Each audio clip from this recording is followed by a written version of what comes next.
वेदांत सार। वेदांत सार की चर्चा में हम लोगों ने परोक्ष ब्रह्म ज्ञान के बारे में पिछली बार सुना था। इनडायरेक्ट नॉलेज ऑफ द ब्रह्मन। अभी हम लोग बात करेंगे अपरोक्ष ब्रह्म ज्ञान, डायरेक्ट नॉलेज ऑफ ब्रह्म। अपरोक्ष ब्रह्म ज्ञान क्या है?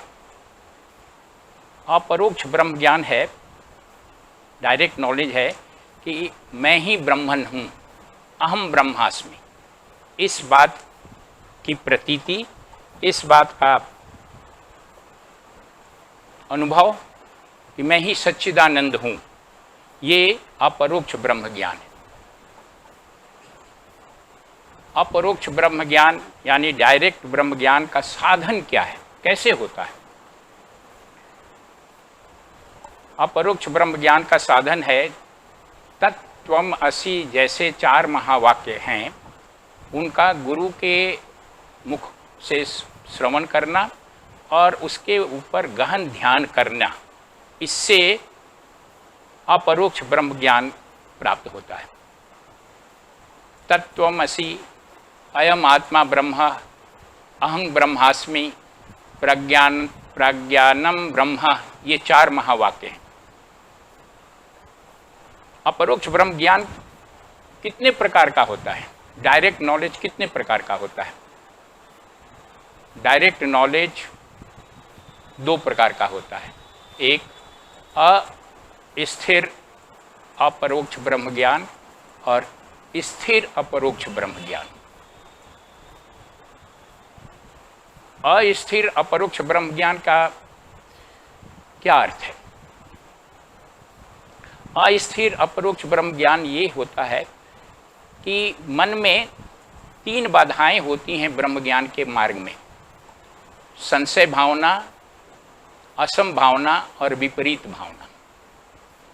संशय भावना और विपरीत भावना को हटाए बगैर ब्रह्मन के साथ एकात्मता का निश्चय यदि कर लेते हैं तो वो निश्चय अस्थिर ब्रह्म ज्ञान होता है। वो टिकता नहीं है, वो हिलता रहता है। अब प्रश्न उठता है कि ये संशय भावना क्या है? संशय भावना है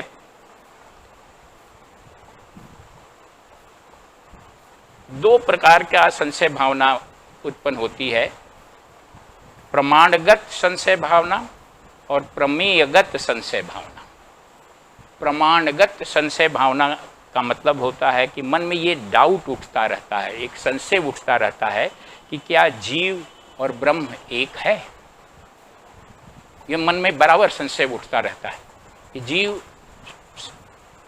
वेदांत कहता है कि जीव और ब्रह्म एक है, लेकिन ये मन में संशय होता रहता है कि क्या जीव और ब्रह्म एक है। शास्त्र क्या वास्तविक हैं और इनका सच्चा मूल क्या है? ये जो भाव है, ये भाव प्रमाणगत संशय भावना के अंतर्गत आता है। और प्रमेयगत संशय भावना जो होता है वो क्या जीव और ब्रह्म के बीच जो भेद है, जो अंतर है, वो क्या सच्चा है, वास्तविक है?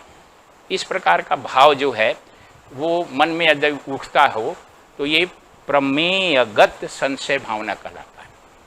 तो संशय भावना वेदांत की समझ में एक भारी अवरोध है, और ये अवरोध शास्त्र से संबंधित है, साधना से संबंधित है, गुरु से संबंधित है। ये मन में भाव उठता रहता है, क्या शास्त्र जो बात कहते हैं वो सत्य है, गुरु जो बात कहते हैं वो सत्य है, जिस साधना को हम कर रहे हैं वो क्या ठीक है? इस प्रकार का जो डाउट उठते रहता है, इसको प्रमाणगत संशय भावना कहते हैं। और जीव और ब्रह्म के बीच का भेद सच्चा है क्या, इस प्रकार का जो संशय उठता है उसको प्रमेयगत संशय भावना कहते हैं। विपरीत भावना क्या है? विपरीत भावना का मतलब उल्टी सोच। यह सोच कि जीव और ब्रह्म अलग अलग है। ये विचार मन के अंदर अगर बैठा हुआ है कि जीव और ब्रह्म अलग अलग है, तो विपरीत भावना के अंतर्गत आता है। इसके साथ साथ व्यक्ति शरीर, इंद्रिय, मन और सांसारिक इस प्रपंच को वास्तविक मानने लगता है। जीव को ब्रह्मन को वास्तविक नहीं मानता है, आत्मन को वास्तविक नहीं मानता है, बल्कि शरीर को, इंद्रियों को, मन को और इस सांसारिक प्रपंच को वास्तविक मानता है।